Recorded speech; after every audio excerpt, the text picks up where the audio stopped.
नमस्कार, कैसे हैं आप सब? आशा करता हूँ स्वस्थ होंगे और मंगलमय होंगे। चलिए, आइए अपना टॉपिक नेशनल इनकम फिर से शुरू करते हैं। तो पहले हमने जो नेशनल इनकम की, वो एफसी जीडीपी एट एफसी तो हमने समझ ही ली थी कि जीडीपी एट फैक्टर कॉस्ट क्या होती है और मार्केट प्राइस क्या होता है। तो मार्केट प्राइस हमने सबके देख लिए थे, जीडीपी, जीएनपी, एनडीपी और एनएनपी। अब देखते हैं कि मार्केट प्राइस अगर पूछा गया कि मार्केट प्राइस किसके बराबर होता है तो उसे कैसे कैलकुलेट किया जा सकता है। तो ध्यान रखना, पहले भी मैंने बताया था कि हम अपने एग्जाम्पल में क्या करेंगे, 100 रुपीज़ को लेके चलेंगे, जो कि समझने के लिए ज़रूरी भी है और इजी भी रहेगा। तो चलिए शुरू करते हैं। तो पहले हमारे पास जीडीपी देखते हैं कि जीडीपी एट एफसी कितनी थी हमारे पास। तो जीडीपी एट एफसी आई थी हमारे पास 100 रुपीज़। तो जीडीपी एट एफसी हमने 100 रुपीज़ यहाँ पे शो की थी पिछले वीडियो में। जिन्होंने मेरा पहला वीडियो नहीं देखा है वो 4.1 इकोनॉमी, ठीक है, पार्ट 4.1 नेशनल इनकम देखेंगे। तो वहां पे जीडीपी एट एफसी कैसे कैलकुलेट की है, हमने किन किन चीजों को निकाला है, किन को प्लस किया है, वो देख लीजिए तो आपको ये टॉपिक समझ आ जाएगा। ठीक है, वीडियो बहुत ज्यादा लंबा नहीं बनाता हूँ इसीलिए, ताकि आपको एक तो बोरिंग ना लगे और छोटा टॉपिक होगा तो समझ भी आसानी से आ जाता है। चलिए, तो जीडीपी एट एफसी हमारे पास आ गई 100 रुपए, और जीडीपी एट एमपी कैलकुलेट कर लेते हैं कि कितनी आएगी हमारे पास। ठीक है, तो जीडीपी एट एमपी हमने कैलकुलेट की थी, वो आई थी हमारे पास 110 रुपए, 110। ठीक है, 110 rupees. ID -15 and plus subsidy.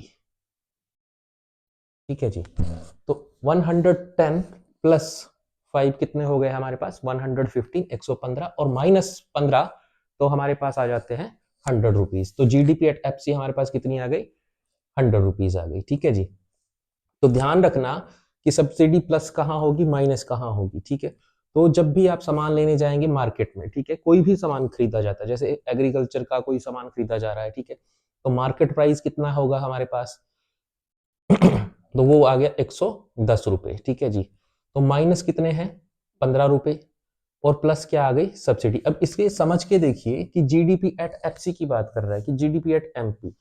अब जीडीपी एट एमपी किसी चीज का मूल्य तो कितना होना चाहिए था हमारे पास, तो जीडीपी एट एमपी में जो वस्तु है, कोई एक्स है, गुड्स, उसका जो प्राइस है वो होना चाहिए 115 रुपीज। ठीक है जी, क्योंकि 15 रुपए हमारे पास टैक्स है। ठीक है, तो जीडीपी एम पी कितने के बराबर होती है, वो हो जाती है हमारे पास GDP at FC factor cost plus indirect tax. तो GDP at FC I 100 rupees plus indirect tax आ जाते हैं 15 रुपए। तो वस्तु का मूल्य तो 115 रुपए है, पर जो दुकानदार है वो छूट दे रहा है, वो क्या बोल रहा है कि आपको सब्सिडी दी गई है। अच्छा, सब्सिडी कितनी दी गई है, 5 रुपए सब्सिडी दी गई है, इसीलिए हम क्या करेंगे, 115 में से 5 को लेस कर देंगे तो हमारे पास कितने बचते हैं, 110। 110 क्या आ जाती है हमारे पास, जीडीपी एट एमपी। क्लियर, तो जीडीपी एट एमपी हमने पहले भी पढ़ा है। ठीक है, जस्ट टॉपिक शुरू कर रहे हैं इसीलिए जरूरी है, तो समझ लेते हैं। ठीक है, तो जीडीपी एट एमपी 110। अब ध्यान क्या रखना कि हम फैक्टर कॉस्ट पढ़ रहे हैं, क्या पढ़ रहे हैं हम, फैक्टर कॉस्ट। फैक्टर कॉस्ट क्या है, फैक्टर हमारे पास 4 होते हैं। ठीक है, तो प्रोडक्शन, जब तक कंपनी में 4 फैक्टर मिलकर किसी चीज का उत्पादन कर देते हैं, ठीक है, और उसके बदले में उनको जो कारकाय मिलती है उसे हम क्या बोलते हैं, फैक्टर कॉस्ट बोलते हैं। अब फैक्टर कॉस्ट में से सिंपल सिंपल आप लोगों को क्या करना है कि इनडायरेक्ट टैक्स को माइनस कर देना है। तो इनडायरेक्ट टैक्स हमने माइनस कर देंगे तो हमारे पास क्या निकल जाएगा, जीडीपी एट एफसी निकल जाएगा। तो इनडायरेक्ट टैक्स माइनस कर देंगे, पर ध्यान रखना है हमने शुद्ध इनडायरेक्ट टैक्स को माइनस करना है। तो शुद्ध किसके बराबर होगा, आईडी माइनस सब्सिडी। तो आईडी हमारे पास कितनी है, 15 रुपए है, 15 rupees minus 5 is equal to 10। तो दोनों ही चीजें ठीक हैं। ठीक है, कंफ्यूज मत होना कि GDP eight MP market price minus indirect tax plus subsidy. ठीक है, तो यहाँ पे तो हमारे पास 15 रुपीज आ गए, प्लस कितने आ गए, 5। पर इन दोनों का अगर हम माइनस कर लेंगे कि शुद्ध किसके बराबर होता है, तो शुद्ध अप्रत्यक्ष कर, ठीक है, net indirect tax is equal to indirect tax अप्रत्यक्ष कर माइनस सब्सिडी अनुदान, ठीक है। तो 15 माइनस 5 बराबर है 10, तो इक्वल टू हमारे पास 10। ये भी 10 ही आएगा हमारा, ठीक है, ऐसा नहीं है, अब प्लस माइनस करेंगे तो बिल्कुल बराबर आएगी। तो अब हमारे पास क्या है, ये चीज आ गई है, क्लियर। तो चलते हैं आगे, क्योंकि यहां पे भी आप अप्लाई करेंगे तो जीडीपी एट एमपी हमारे पास कितनी है, 110 है, 110 minus net indirect tax, net indirect tax हमारा कितना आया, 10 रुपीज आया, 10। तो जीडीपी एट एफसी कितनी आ गई हमारी, 100 रुपीज आ गया, क्लियर जी। अब जीएनपी एट एफसी फाइंड करना है, तो जीडीपी जीएनपी का relation, GNP at market price, तो मार्केट प्राइस से पीछे आएंगे हम, ठीक है, फैक्टर कॉस्ट में। तो हमें क्या निकालना पड़ेगा, नेट इनडायरेक्ट टैक्स निकालना पड़ेगा, जो कि हमारे पास कितना आ रहा है, 10 रुपए आ रहा है। अब जीएनपी हमने देखी थी, जीएनपी हमारे पास कितनी थी, तो जीएनपी हमने पिछले लेक्चर में शो की थी, तो इसका डाटा यहां लिख देते हैं कि GDP at FC is equal to 100, GDP sorry GNP at market price, market price भी देखा था हमने इसका, तो वो था 110। तो जीएनपी एट मार्केट प्राइस कितनी आ गई थी हमारे पास, 100।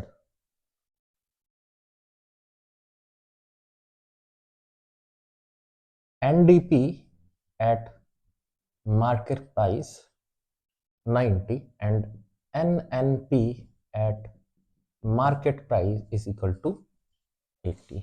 इसी में N net factor income from abroad वो 10 रुपए थे, क्योंकि 20 रुपए हमारे चले गए थे, 10 रुपए वापिस आए थे, ठीक है। तो विदेशों से प्राप्त होने वाली कार का कितनी मिली थी हमें, 10 रुपए। और डेप्रीशिएशन की बात कर लें तो डी कितना था, तो डी आ गया हमारे पास डेप्रीशिएशन 20, क्योंकि साधनों में भी घिसावट आएगी, ठीक है, डेप्रीशिएशन आएगा, कमी आएगी, तो वो 20 रुपए हमने रख लिया था, इसी के बेस के ऊपर हम कर लेंगे। तो ध्यान क्या रखना, वहां पे आप जीडीपी एट एफसी को ध्यान 2-3 बार करोगे इस टॉपिक को तो आराम से समझ आ जाएगा आपको। तो जीडीपी लेनी है हमने, 100 रुपीज ले लेनी है, ठीक है। इनडायरेक्ट टैक्स आप जो भी रखना चाहो रख लोगे, पर सभी जगह क्या करेंगे, उसे बराबर अप्लाई करेंगे, ये ध्यान रखना है हमने, ठीक है। ऐसा नहीं है कि यहाँ 15 ले लिया, यहाँ पे 20 ले लिया, यहाँ पे 40 ले लिया, तो सारा डाटा अलग अलग आना शुरू हो जाएगा हमारे पास, तो ये ध्यान रखना है आपने। तो कुछ चीजें हैं जो हमारे पास होती हैं जिसको हम अपनी तरफ से मान लेते हैं मैथ में, क्लियर। तो GNP at FC and GNP at MP, अब जीएनपी एट एमपी हमारे पास 100 रुपीज है जी, तो जीएनपी एट एमपी हम 100 रख लेंगे, माइनस आईडी कितने आ गए, 10। तो एफसी की वैल्यू कितनी आ गई, एफसी आ गई हमारी 90, तो 90 रुपए क्या आ गए हमारे पास, ग्रोस नेशनल प्रोडक्ट, ठीक है जी। Then NDP at FC, NDP at FC पे आ जाइए, कितना है, 90 rupees. So NDP at market price 90 rupees minus indirect tax 10, तो NDP at FC is equal to 80 rupees, ये करना है। नेक्स्ट आगे ध्यान रखना है हमने कि एनडीपी एट एफसी है तो एनडीपी एट एमपी से इनडायरेक्ट टैक्स कम कर देना है, जीएनपी एट एफसी है तो जीएनपी एट मार्केट प्राइस से इनडायरेक्ट टैक्स कम करना है, जीडीपी एट एफसी की वैल्यू निकालनी है तो GDP eight MP minus ID को निकाल देना है, ठीक है। तो हमारे पास क्या बचता है, फैक्टर कॉस्ट बच जाती है, क्योंकि मार्केट प्राइस तो तभी बनेगा ना जब कोई चीज बाजार में पहुंचेगी, मार्केट में पहुंचेगी तभी टैक्स लगेगा, जब तक वो कंपनी के अंदर ही है तब तक टैक्स थोड़ी लगेगा। जैसे कंपनी से बाहर निकलती है तो उसके ऊपर क्या है, कोई ना कोई खरीदेगा, तो सरकार क्या लेती है, इनडायरेक्ट टैक्स लेती है, तो ध्यान रखना है। तो एनएनपी की बात कर लेंगे कि एनएनपी कितनी गिवन है, एनएनपी हमारे पास 80 रुपीज है, तो एनएनपी एट एमपी आ गई कितनी, 80 रुपीज, माइनस आईडी आ गया फिर से 10, तो एनएनपी एट एफसी कितनी आ गई, 80 माइनस 10 इज इक्वल टू 17। एक और वैल्यू आती है हमारे पास कि एनएनपी एट एफसी को हम कैसे निकाल दें, आगे पीछे हो सकती, कोई बड़ी वो नहीं है। तो NDP at FC factor cost, ठीक है, किसके साथ, एनडीपी पे, तो एनडीपी एट फैक्टर कॉस्ट कितना आया हमारे पास, 80 rupees, then 80 minus N F A I net factor income from abroad कितनी हुई थी 10 रुपये, और वो माइनस के आ रहे थे तो माइनस कर दिए हमने। So equal to 70। क्लियर। एक फॉर्मूला और आता है कि जीएनपी एट एफसी, और कैसे निकाल सकते हैं एनएनपी एट एफसी, सॉरी। तो NNP net national product at factor cost is equal to GNP gross national product, पर किसके ऊपर, फैक्टर कॉस्ट के ऊपर। तो जीएनपी एट फैक्टर कॉस्ट कितना आ गया हमारे पास 90 माइनस डेप्रीसिएशन, डेप्रीसिएशन मतलब घिसावट कितनी आई साधनों में 20 रुपए आ गई, तो माइनस कितना आ गया 20। सो एनएनपी एट एफसी कितनी आ गई 70। तो कंफ्यूज मत होना वहां पे, ठीक है। तो ध्यान क्या रखना है हमने कि कैसे करना है, तो फॉर्मूला आपको लर्न हो जाएगा, ठीक है। ध्यान क्या, अब यहाँ पे देखो कि जीडीपी एट एफसी, ये कर लो, इतना सा कर लो, इसके बाद क्या कर दो, इसका उल्टा कर दो। मैथ तो आप सारे सभी को आता है, ठीक है, क्योंकि ऐसा कोई भी एग्जाम नहीं है जहां पे मैथ और रीजनिंग ना आए।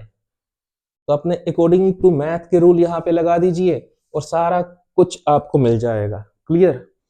तो आई होप आप लोगों को ये छोटा सा टॉपिक समझ आ गया होगा इजीली। जिन बच्चों को नहीं आया है, 1 या 2 बार देखिए, ठीक है, थोड़ी सी प्रैक्टिस कीजिए, अपना डाटा अपने आप लिखिए, उसे पुट कीजिए वैल्यू को, और फिर सारे का सारा डाटा निकाल लीजिए। इसी के आगे हम आगे भी चलेंगे, ठीक है। तो फिलहाल के लिए आज इतना ही। आशा करता हूं कि आप लोगों को समझ आ गया होगा। Thank you.